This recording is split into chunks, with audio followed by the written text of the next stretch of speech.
నమస్కారం ETV news కు స్వాగతం ముఖ్యాంశాలు ఫోన్ ట్యాపింగ్ కేసులో మాజీ సీఎం కేసీఆర్ కు సిట్ నోటీసులు రేపు మధ్యాహ్నం 3ంటికి సిద్ధంగా ఉండాలన్న అధికారులు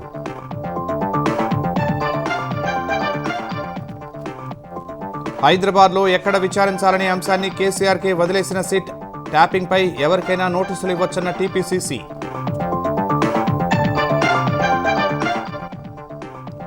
అమెరికాలో హార్వర్డ్ బిజినెస్ స్కూల్ విద్యార్థులతో రేవంత్ భేటీ తెలంగాణ రైజింగ్ ద్వారా దేశ అభివృద్ధికి కలిసి రావాలని పిలుపు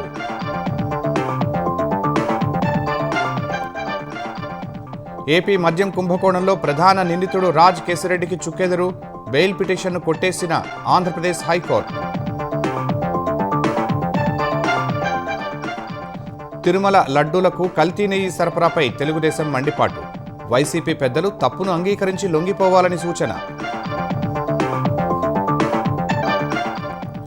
బారామతిలో ముగిసిన అజిత్ పవార్ అంత్యక్రియలు పెద్ద సంఖ్యలో తరలివచ్చిన స్థానికులు నారా లోకేష్ సహా ప్రముఖులు హాజరు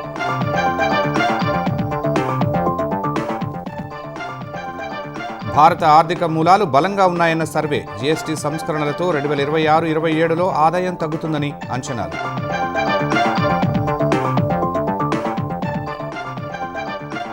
దేశ విదేశీ మార్కెట్లలో ఆగని పసిడి పరుగు హైదరాబాద్లో 1,73,000 దాటిన 10 గ్రాముల ధర 4 లక్షలకు చేరువైన కిలో వెండి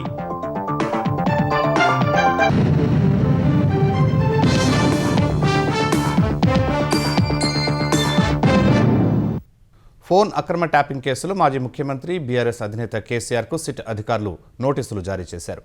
రేపు మధ్యాహ్నం 3 గంటలకు విచారణ ఉంటుందని నోటీసుల్లో పేర్కొన్నారు. వయసు దృష్ట్యా విచారణకు పోలీస్ స్టేషన్కు రావాల్సిన అవసరం లేదని తెలిపారు. హైదరాబాద్ నగర పరిధిలో ఏ ప్రదేశమైనా సూచిస్తే అక్కడికే వచ్చి విచారిస్తామని స్పష్టం చేశారు. ఈ కేసులో ఇటీవల మాజీ మంత్రులు హరీష్ రావు, కేటీఆర్తో పాటు మాజీ ఎంపీ సంతోష్ రావును సిట్ విచారించింది. ఇప్పుడు కేసీఆర్కు సైతం నోటీసులు ఇవ్వడంతో ఫోన్ అక్రమ ట్యాపింగ్ కేసు కీలక దశకు చేరుకున్నట్లు తెలుస్తోంది. తెలంగాణలో జరిగిన ఫోన్ అక్రమ ట్యాపింగ్ కేసులో కీలక పరిణామం చోటు చేసుకుంది. మాజీ ముఖ్యమంత్రి బీఆర్ఎస్ అధినేత కేసీఆర్కు సిట్ అధికారులు నోటీసులు ఇచ్చారు. హైదరాబాద్ నందినగర్లోని ఆయన నివాసంలో నోటీసులు ఇచ్చిన సిట్ నోటీసుల్లో పలు అంశాలను పేర్కొంది. పంజాగుట్ట పోలీస్ స్టేషన్లో 2024 మార్చి 10న నమోదైన కేసు దర్యాప్తులో భాగంగా విచారణ అవసరమని పేర్కొంది.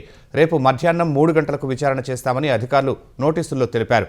కేసీఆర్ 65 సంవత్సరాల కంటే పైన వయస్సు కలిగి ఉన్నందున 160 సిఆర్పిసి నిబంధనల ప్రకారం పోలీస్ స్టేషన్కు తప్పనిసరిగా హాజరు కావాల్సిన అవసరం లేదని పేర్కొంది. స్వచ్ఛందంగా జూబ్లీహిల్స్ పోలీస్ స్టేషన్కు రావచ్చు లేదా హైదరాబాద్ నగర పరిధిలో అనుకూలమైన మరే ఇతర ప్రదేశాన్ని విచారణ కోసం సూచించవచ్చని తెలిపింది. అనుకూలమైన ప్రదేశాన్ని ముందుగా దర్యాప్తు అధికారికి తెలపాలని నోటీసుల్లో సూచించింది.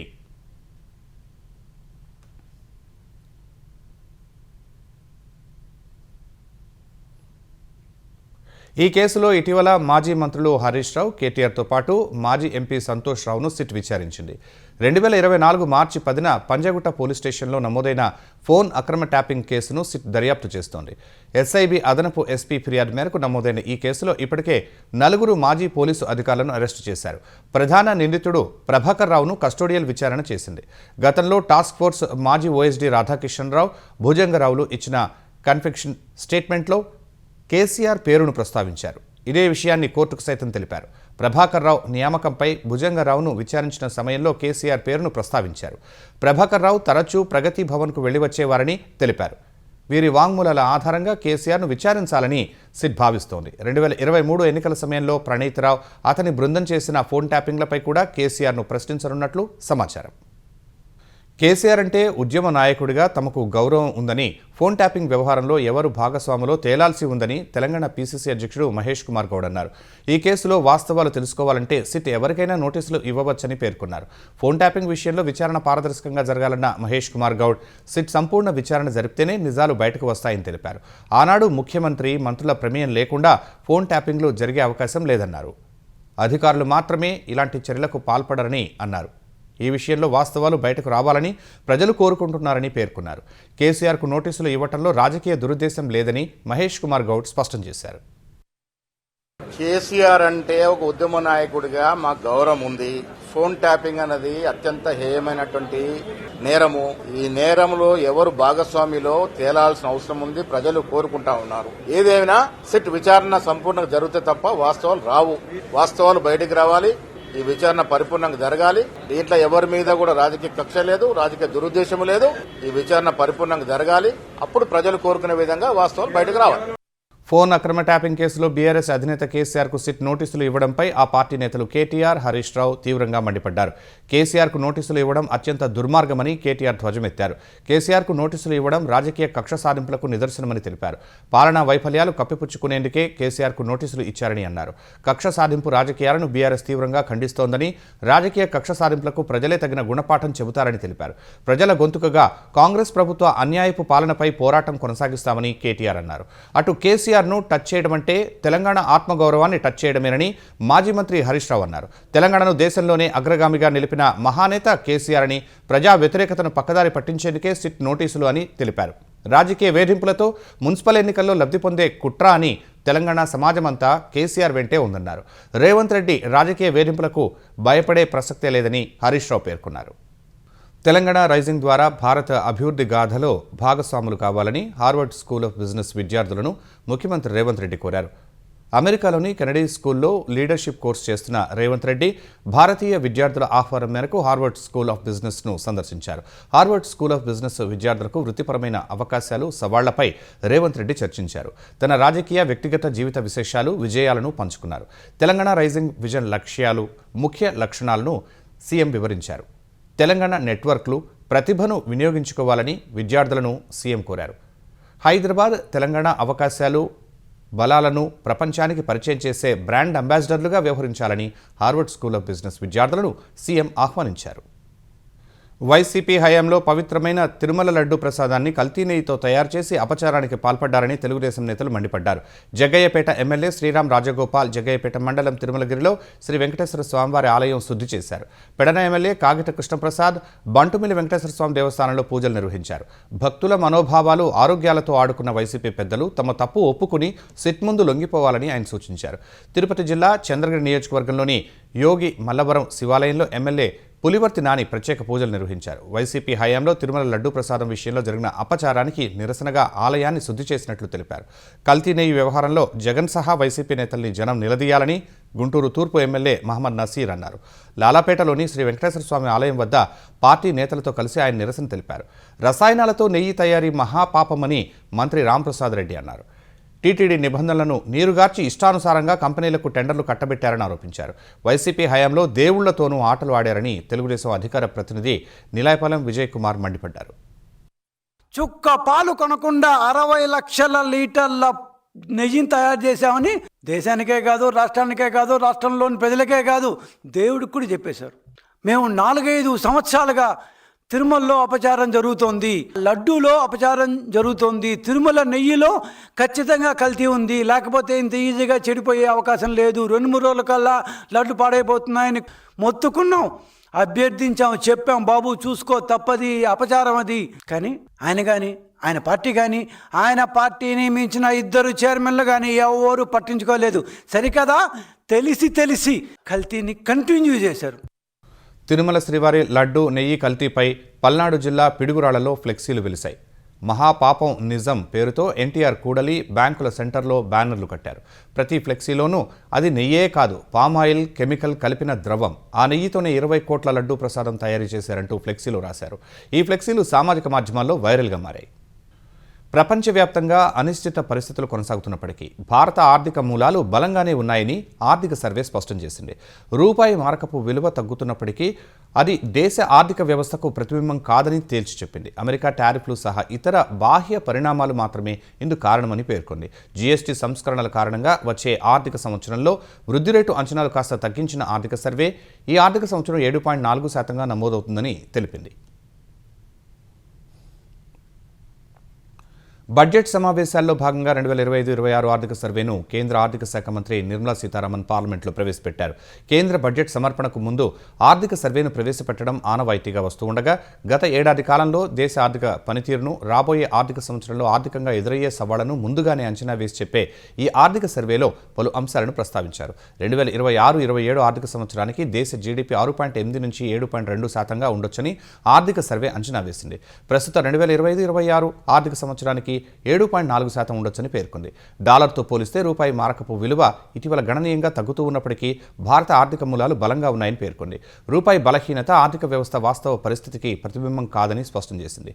అమెరికా టారిఫ్ల కారణంగా రూపాయి ఒడిదుడుకులకు లోనవుతోందని వివరించింది. అయితే రూపాయి విలువ బలంగా, స్థిరంగా ఉన్నప్పుడే వికసిత్ భారత్ లక్ష్యాలు చేరుకుంటామని పేర్కొంది. మరోవైపు ఇటీవల కాలంలో భారత్ చేపట్టిన విధానపరమైన సంస్కరణలు దేశ వృద్ధి రేటును 7% పెంచేందుకు దోహదపడతాయని ఆర్థిక సర్వే అంచనా వేసింది.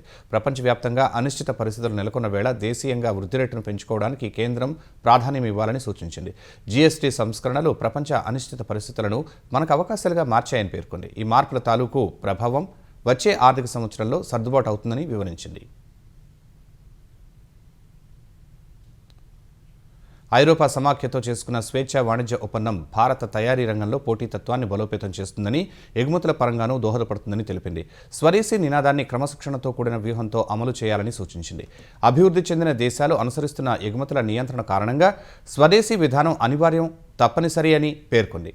ప్రపంచ అనిశ్చిత పరిస్థితులపై నిరాశావాదం అవసరం లేదని, అప్రమత్తత మాత్రం తప్పనిసరి అని పేర్కొంది. ద్రవ్య ఏకీకరణ విషయంలో కేంద్ర ప్రభుత్వం సరైన దిశలోనే పయనిస్తున్నట్లు అంచనా వేసిన ఆర్థిక సర్వే ఈ ఆర్థిక సంవత్సరంలో ద్రవ్యలోటు 4.4% లక్ష్యాన్ని చేరుకునే అవకాశం ఉందని తెలిపింది. ఈ ఆర్థిక సంవత్సరంతో పోలిస్తే వచ్చే ఏడాది ద్రవ్యోల్బణం కొంత పెరిగినప్పటికీ ఆందోళన చెందాల్సిన పని లేదని స్పష్టం చేసింది. వికసిత్ భారత్ను సాధించడంలో వ్యవసాయ రంగం కీలక పాత్ర పోషిస్తుందన్న ఆర్థిక సర్వే దేశీయంగా తయారీ, ఎగుమతులు, ఎలక్ట్రానిక్ రంగం వృద్ధికి దోహదం చేస్తున్నాయని తెలిపింది. ఇందులో మొబైల్ తయారీ కీలకమని వివరించింది. 10 ఏళ్లలో మొబైల్ ఫోన్ల ఉత్పత్తి విలువ 30 రెట్లు పెరిగి 18,000 కోట్ల నుంచి 5.45 లక్షల కోట్లకు చేరిందని తెలిపింది. డిజిటల్ సేవల విషయంలో గ్రామాలు, పట్టణాల మధ్య అంతరం తగ్గుతోందని ఆర్థిక సర్వే పేర్కొంది. గిగ్ వర్కర్ల పనికి సంబంధించిన నిబంధనలను పునర్వ్యవస్థీకరించాల్సిన అవసరం ఉందని ప్రత్యేకంగా ప్రస్తావించింది. మార్కెట్లలో అనిశ్చిత పరిస్థితుల కారణంగా మదుపర్లు సురక్షితమైన పెట్టుబడిగా భావిస్తున్నందున బంగారం, వెండి ధరలు మరింత పెరిగే సూచనలు ఉన్నట్లు ఆర్థిక సర్వే అంచనా వేసింది. యూరోపియన్ యూనియన్తో చేసుకున్న స్వేచ్ఛా వాణిజ్య ఒప్పందం దేశానికి ఎంతో ప్రతిష్టాత్మకమని ప్రధాని నరేంద్ర మోదీ అన్నారు. ఈ ఒప్పందంతో యూరోపియన్ యూనియన్లోని 27 దేశాల్లో కొత్త మార్కెట్లు తెరుచుకున్నాయని, ఈ అవకాశాన్ని దేశీయ పారిశ్రామికవేత్తలు, తయారీదారులు అందిపుచ్చుకోవాలని ప్రధాని సూచించారు. పార్లమెంటు బడ్జెట్ సమావేశాలు ఇవాళ ప్రారంభం కావడానికి ముందు మీడియాను ఉద్దేశించి మాట్లాడిన ప్రధాని భారత్ దీర్ఘకాలిక సమస్యలను అధిగమించి దీర్ఘకాలిక పరిష్కారాల దిశగా ముందుకు సాగుతోందని వివరించారు. ఈ ప్రయాణానికి అడ్డంకులు సృష్టించకుండా పరిష్కారాలను కనుగొనాల్సిన సమయం ఆసనమైందన్నారు. తమ ప్రభుత్వం కేవలం ఫైళ్లకే పరిమితం కాకుండా సంక్షేమ పథకాలను ప్రజలకు చివరి మైలు వరకు చేరవేస్తోందని మోదీ వివరించారు. పార్లమెంటు ఉభయ సభలను ఉద్దేశించిన నిన్న రాష్ట్రపతి ద్రౌపది ముర్ము చేసిన ప్రసంగం 140 కోట్ల మంది భారతీయులు, ముఖ్యంగా యువత విశ్వాసాన్ని ప్రతిబింబించినట్లు ప్రధాని తెలిపారు. అలాగే పార్లమెంటు సభ్యులకు మార్గనిర్దేశం చేస్తూ అనేక విషయాలు ప్రస్తావించారని గుర్తు చేశారు. 21वीं सदी का 1/4 हिस्सा बीत चुका है. ये दूसरे चौथाई का प्रारंभ हो रहा है और 2047 विकसित भारत के लक्ष्य को प्राप्त करने के लिए ये महत्वपूर्ण 25 वर्ष का दौर आरंभ हो रहा है. भारत यूरोपियन यूनियन के बीच मदर ऑफ ऑल डील्स जिसको कहते हैं, वैसा समझौता हुआ है. तब मेरे देश के मैन्युफैक्चरर अब तो बहुत बड़ा बाजार खुल गया. 27 देशों के साथ हुआ ये समझौता हमारे देश के मछुआरे, हमारे देश के किसान, हमारे देश के युवान, सर्विस सेक्टर में जो लोग विश्व में अलग अलग जगह पे जाने के उत्सुक हैं, उनके लिए बहुत बड़े अवसर लेकर के आ रहा है. और मुझे पक्का विश्वास है एक प्रकार से कॉन्फिडेंट, कॉम्पिटिटिव और प्रोडक्टिव भारत की दिशा में ये बहुत बड़ा कदम है. పార్లమెంటు సమావేశాలకు ముందు ప్రధాని మోదీ మీడియాతో మాట్లాడడంపై కాంగ్రెస్ విమర్శలు గుప్పించింది. ప్రతిసారి సమావేశాలకు ముందు ప్రధాని మోదీ కపట నాటకాలు ఆడుతున్నారన్న కాంగ్రెస్ ప్రధాన కార్యదర్శి జయరాం రమేష్ ఈసారి అదే చేశారని ఎక్స్లో పేర్కొన్నారు. జాతీయ అంశాలపై విపక్షాల అభిప్రాయాలను ఏమాత్రం పట్టించుకోరన్న జయరాం రమేష్ పార్లమెంటు సమావేశాలకు ముందు అఖిలపక్ష భేటీ కూడా నిర్వహించారని ఆరోపించారు. పార్లమెంట్లో బిల్లులు ప్రవేశపెట్టడానికి ముందు మాత్రం హఠాత్తుగా ప్రత్యక్షమవుతారని విమర్శించారు. సరైన చర్చ జరగకుండానే బుల్డోజ్ చేసుకుని వెళతారన్న జయరాం రమేష్ విపక్షాల వాదనలను ఏమాత్రం ఆలకించారని ధ్వజమెత్తారు. ఎన్నికల ప్రచార సభల్లో మాట్లాడినట్లుగా ఉభయ సభల్లో విమర్శలు గుప్పిస్తారని మండిపడ్డారు. విమాన ప్రమాదంలో దుర్మరణం చెందిన మహారాష్ట్ర ఉప ముఖ్యమంత్రి అజిత్ పవార్ అంత్యక్రియలు అధికార లాంఛనాల మధ్య బారామతిలో జరిగాయి. వేలాది మంది అభిమానులు తమ అభిమాన నేతకు తుది వీడ్కోలు పలికారు. విద్యా ప్రతిష్టాన్ మైదానంలో అజిత్ పవార్ దహన సంస్కారాలు జరిగాయి. కుమారుడు పార్థ్ జే పవార్లు ఆయన చితికి నిప్పంటించారు. ఉదయం అజిత్ పవార్ పార్థివ దేహాన్ని బారామతిలోని అహల్యాదేవి ఆసుపత్రి నుంచి ఆయన స్వగ్రామం కాటేవాడికి తరలించారు. తర్వాత అంబులెన్స్లో జీడీ మాడ్గుల్కర్ ఆడిటోరియానికి భౌతికాయాన్ని తీసుకువెళ్లారు. అక్కడి నుంచి విద్యా ప్రతిష్టాన్ మైదానం వరకు అజిత్ పవార్ అంతిమ యాత్ర సాగింది. మరాఠవాడ నలుమూలల నుంచి వచ్చిన ప్రజలతో విద్యా ప్రతిష్టాన్ మైదానం పరిసరాలు కిక్కిరిసిపోయాయి. అజిత్ పవార్ అంత్యక్రియలకు మహారాష్ట్ర సీఎం దేవేంద్ర ఫడ్నవీస్, ఉప ముఖ్యమంత్రి ఏక్నాథ్ సిందే, కేంద్ర మంత్రులు అమిత్ షా, నితిన్ గడ్కరీ, బీజేపీ అధ్యక్షుడు నితిన్ నబీన్, గోవా ముఖ్యమంత్రి ప్రమోద్ సావంత్, శరద్ పవార్, ఉద్ధవ్ ఠాక్రే, రాజ్ ఠాక్రే, తెలుగుదేశం జాతీయ ప్రధాన కార్యదర్శి నారా లోకేష్, పలువురు టీడీపీ ఎంపీలు, ఇతర పార్టీల నేతలు, వివిధ రంగాల ప్రముఖులు హాజరయ్యారు. नितीन जी गडकरी साहेब करतात. त्यानंतर మహారాష్ట్ర ఉప ముఖ్యమంత్రి అజిత్ పవార్ దుర్మరణానికి కారణమైన విమాన ప్రమాద ఘటనపై దర్యాప్తు ప్రారంభమైంది. డీజీసీఏ అధికారులు, ఫోరెన్సిక్ బృందాలు ఈ ఉదయం ఘటనా స్థలానికి వెళ్లి దర్యాప్తు మొదలుపెట్టాయి. బారామతి విమానాశ్రయం రన్వేకు 100 అడుగుల దూరంలో అజిత్ పవార్ ప్రయాణిస్తున్న విమానం కూలింది. విమాన శకలాలను మ్యాపింగ్ చేయడం సహా దర్యాప్తు బృందాలు వాటిని పరిశీలించాయి. ముంబై నుంచి నిన్న బారామతికి అజిత్ పవార్ విమానంలో బయలుదేరగా ఉదయం 8:45 అది కూలిపోయింది. బారామతి ఎయిర్పోర్ట్లో ల్యాండింగ్ చేసేందుకు పైలట్ యత్నించగా వెలుతురు లేని కారణంగా విమానం కుప్పకూలింది. రన్వేకు 100 అడుగుల దూరంలో బండరాయిని ఢీకొనగా విమానం 2 ముక్కలై పెద్ద ఎత్తున మంటలు చెలరేగాయి. ఈ దుర్ఘటనలో అజిత్ పవార్ సహా 2 పైలట్లు, ఫ్లైట్ అటెండెంట్, ఎస్పీఓ దుర్మరణం చెందారు. వైసీపీ హయాంలో జరిగిన మద్యం కుంభకోణం కేసులో ప్రధాన నిందితుడు రాజ్ కెసిరెడ్డి A7గా ఉన్న ముప్పిడి అవినాష్ రెడ్డికి హైకోర్టులో చుక్కెదురైంది. వారిద్దరి బెయిల్ పిటిషన్లను కొట్టివేస్తూ హైకోర్టు ఉత్తర్వులు జారీ చేసింది. ఇదే కేసులో నిందితులుగా ఉన్న చెవిరెడ్డి భాస్కర్ రెడ్డి, సజ్జల శ్రీధర్ రెడ్డి, వెంకటేష్ నాయుడుకి షరతులతో కూడిన బెయిల్ మంజూరు చేసింది. రాజ్ కేసిరెడ్డి ప్రస్తుతం విజయవాడ జిల్లా జైల్లో జ్యుడిషియల్ రిమాండ్లో ఉన్నారు. ఇప్పటికే పలుసార్లు విజయవాడ ఏసీబీ కోర్టులో బెయిల్ పిటిషన్లను కొట్టివేయగా హైకోర్టులో పిటిషన్ దాఖలు చేశారు. ముప్పిడి అవినాష్ రెడ్డి ముందస్తు బెయిల్ పిటిషన్ వేశారు. వాటిపై విచారణ జరిపిన హైకోర్టు వీరిద్దరి పిటిషన్లను కొట్టివేసింది. ఈ కేసులో మొత్తం 51 మందిని నిందితులుగా సిట్ అధికారులు పేర్కొన్నారు. వీరిలో 15 మంది నిందితులను ఇప్పటివరకు అరెస్టు చేశారు. 5 నిందితులు గతంలో బెయిల్పై విడుదలయ్యారు. పార్టీ ఫిరాయింపు అంశంపై స్పీకర్ ఇచ్చిన నోటీసులపై తమ వివరణ ఇస్తూ తమ అడ్వకేట్ స్పీకర్కు లేఖ రాశారని ఎమ్మెల్యే దానం నాగేందర్ తెలిపారు. అయితే స్పీకర్ నుంచి ఇంకా ఎలాంటి జవాబు రాలేదని చెప్పారు. తనను వ్యక్తిగతంగా విచారణకు హాజరు కావాలని ఎక్కడా చెప్పలేదన్నారు. ఈ దశలో మీరు ఏ పార్టీ అని అడిగిన ప్రశ్నకు తాను ప్రస్తుతం ఖైరతాబాద్ ఎమ్మెల్యేను అని దానం సమాధానం ఇచ్చారు. స్పీకర్కు ఇచ్చిన వివరణలో తమ అడ్వకేట్ ఏం రాశారో తనకు తెలియదన్నారు. బీఆర్ఎస్ తనను సస్పెండ్ చేయలేదన్న దానం భవిష్యత్తులో బీఆర్ఎస్ తన మీద ఏదైనా యాక్షన్ తీసుకుంటే దానికి తగిన రియాక్షన్ ఉంటుందన్నారు. స్పీకర్ గారు ఇచ్చిన దానికి మా అడ్వకేట్ ద్వారా మనం రిప్లై పంపించడం జరిగింది. మళ్ళీ నాకు స్పీకర్ నుంచి ఇంకా ఏం పిలిపేం రాలేదు. వచ్చినప్పుడు నేను నా అడ్వకేట్ వెళ్ళి మేము ఇస్తాం తప్పకుండా. ప్రత్యేకంగా మమ్మల్ని మరి ప్రెసిడెంట్ గమ్మని ఎక్కడ స్పీకర్ గారు ఇప్పటిదాకా చెప్పలేదు. క్రాస్ ఎగ్జామినేషన్ పిటిషనర్స్ ఉంటుందని నేను అనుకుంటున్నాను. తర్వాత నన్ను పిలుస్తుండొచ్చు. నన్ను పిలిచినా కూడా నేను తప్పకుండా వెళ్ళి నా ఎక్స్ప్లెనేషన్ ఇచ్చు. రాజీనామా చేయాల్సిన పరిస్థితి వచ్చినా, ఒకవేళ అట్లా డిస్క్వాలిఫికేషన్ వచ్చినా, నేను ప్రజాబలంతో ఇన్నిసార్లు గెలిచాను. ప్రజాబలమే నా బలం. తప్పకుండా నేను అలాంటి పరిస్థితి వస్తే తప్పకుండా మళ్ళీ ప్రజాక్షేత్రంలో వస్తాను. తప్పకుండా మళ్ళీ పోట్లాడతాను. యాదగిరిగుట్ట శ్రీ లక్ష్మీ నరసింహస్వామి ఆలయం ప్రచార శాఖలో దాదాపు 10 లక్షల రూపాయలు విలువైన బంగారం, వెండి, డాలర్లు మాయమయ్యాయి. ఇటీవల జరిగిన ఆడిట్ అధికారుల తనిఖీలో ఈ విషయం బయటపడింది. 20 రోజుల క్రితం ఆలయ ఈవోగా భవానీశంకర్ నియమితులైనా ఇప్పటివరకు బాధ్యతలు చేపట్టలేదు. పర్యవేక్షణ కొరత కారణంగానే ఆలయంలో అవకతవకలు జరిగాయనే అనుమానాలు వ్యక్తమవుతున్నాయి. విచారణ అనంతరం పూర్తి వివరాలు వెల్లడిస్తామని అధికారులు చెప్పారు. మేడారం సమ్మక్క సారలమ్మల జాతరలో నేడు కీలక ఘట్టం ఆవిష్కృతం కానుంది. మహాజాతరలో భాగంగా నేడు తల్లి సమ్మక్కను చిలకలగుట్ట నుంచి ఆదివాసీ పూజారులు గద్దెలపైకి తీసుకురానున్నారు. సమ్మక్క ఆగమనానికి ముందే ఆదివాసీ సంప్రదాయం ప్రకారం పూజారులు కంకవనాన్ని తీసుకొచ్చారు. అనంతరం గద్దెల నుంచి 5 కిలోమీటర్ల దూరంలో ఉన్న చిలకలగుట్ట వైపు పూజారులు వెడతారు. అక్కడికి ఎవరిని రానియకుండా ప్రత్యేక పూజలు చేసి కుంకుమ భరణ రూపంలో ఉన్న సమ్మక్కను తీసుకొస్తారు. సమ్మక్కను తీసుకొచ్చే క్రమంలో ములుగు జిల్లా ఎస్పీ గాల్లోకి కాల్పులు జరిపి అమ్మవారికి అధికారిక లాంఛనాలతో ఆహ్వానం పలుకుతారు. అనంతరం సమ్మక్కను గద్దెపై ప్రతిష్ఠిస్తారు. ఇప్పటికే జాతరకు లక్షలాది భక్తులు తరలిరావడంతో మేడారం పరిసరాలు భక్తజన సందరంగా మారాయి. ఈ నెల 31 వరకు జాతర జరగనుంది. మేడారంలో సమ్మక్క సారళమ్మలను దర్శించుకునేందుకు వచ్చిన భక్తురాలు పన్నంటి మగబిడ్డకు జన్మనిచ్చింది. మేడ్చల్ జిల్లా మౌలాలి గాంధీనగర్కు చెందిన గర్భిణి రజిత కుటుంబ సభ్యులతో కలిసి అమ్మవార్ల దర్శనానికి వెళ్లారు. దర్శనం ముగించుకున్న తర్వాత తిరుగు ప్రయాణం అవ్వగా అకస్మాత్తుగా రజితకు పురిటి నొప్పులు వచ్చాయి. అక్కడే విధులు నిర్వహిస్తున్న పోలీసులు 108 సిబ్బందికి సమాచారం ఇచ్చారు. వెంటనే అక్కడకు చేరుకున్న 108 సిబ్బంది హుటాహుటిన రజితను స్థానిక ప్రభుత్వ వైద్య శిబిరానికి తరలించారు. వైద్యులు రజితకు నార్మల్ డెలివరీ చేశారు. తల్లి బిడ్డ ఆరోగ్యంగా ఉన్నారు. ఆదివాసీ తల్లుల జాతరలో బిడ్డ పుట్టడం చాలా సంతోషంగా ఉందని రజిత తల్లి తెలిపారు.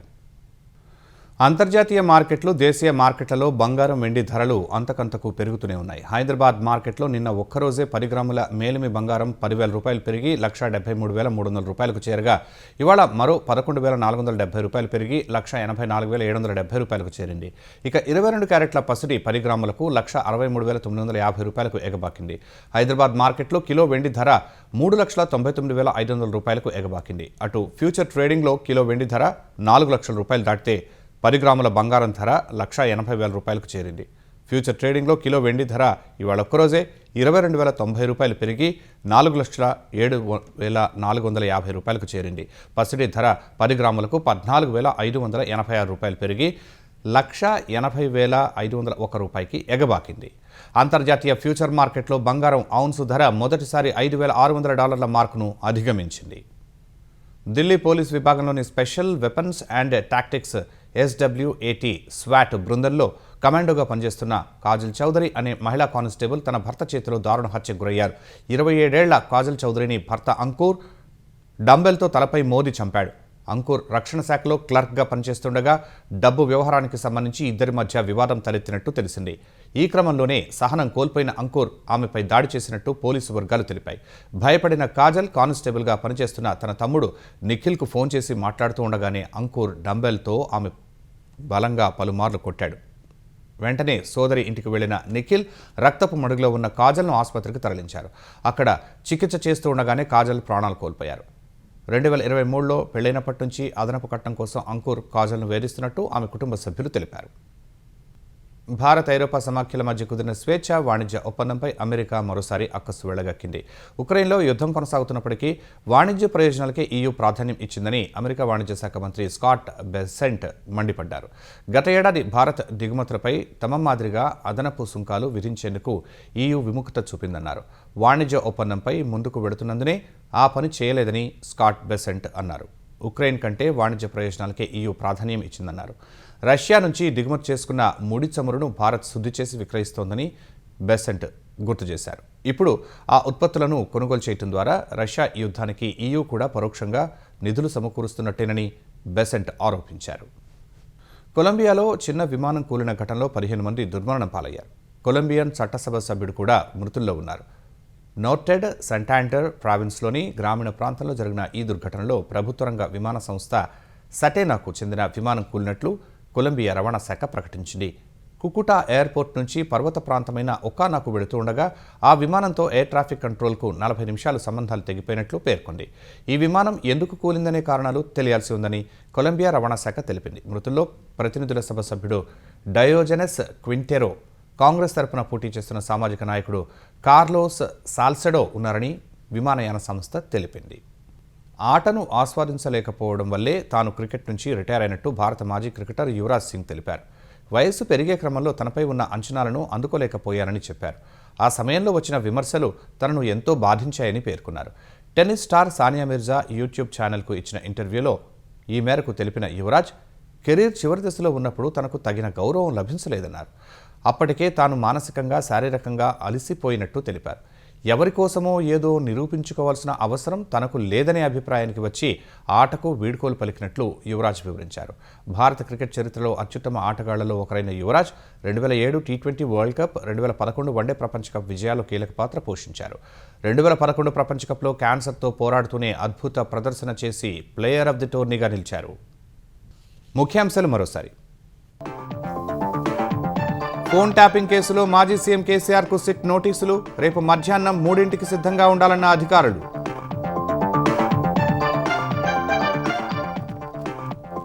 హైదరాబాద్లో ఎక్కడ విచారించాలనే అంశాన్ని కేసీఆర్కే వదిలేసిన సిట్. ట్యాపింగ్పై ఎవరికైనా నోటీసులు ఇవ్వొచ్చన్న టీపీసీసీ.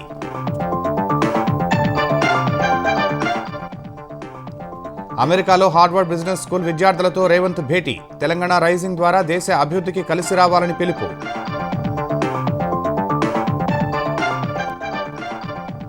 ఏపీ మద్యం కుంభకోణంలో ప్రధాన నిందితుడు రాజ్ కేసిరెడ్డికి చుక్కెదురు. బెయిల్ పిటిషన్ను కొట్టేసిన ఆంధ్రప్రదేశ్ హైకోర్టు. తిరుమల లడ్డూలకు కల్తీ నెయ్యి సరఫరాపై తెలుగుదేశం మండిపాటు. వైసీపీ పెద్దలు తప్పును అంగీకరించి లొంగిపోవాలని సూచన. బారామతిలో ముగిసిన అజిత్ పవార్ అంత్యక్రియలు. పెద్ద సంఖ్యలో తరలివచ్చిన స్థానికులు. నారా లోకేష్ సహా ప్రముఖులు హాజరు.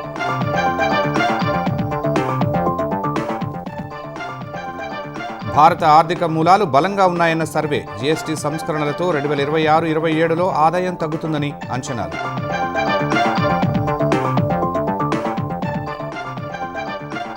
దేశ విదేశీ మార్కెట్లలో ఆగని పసిడి పరుగు. హైదరాబాద్లో 1,73,000 దాటిన 10 గ్రాముల ధర. 4 లక్షలకు చేరువైన కిలో వెండి.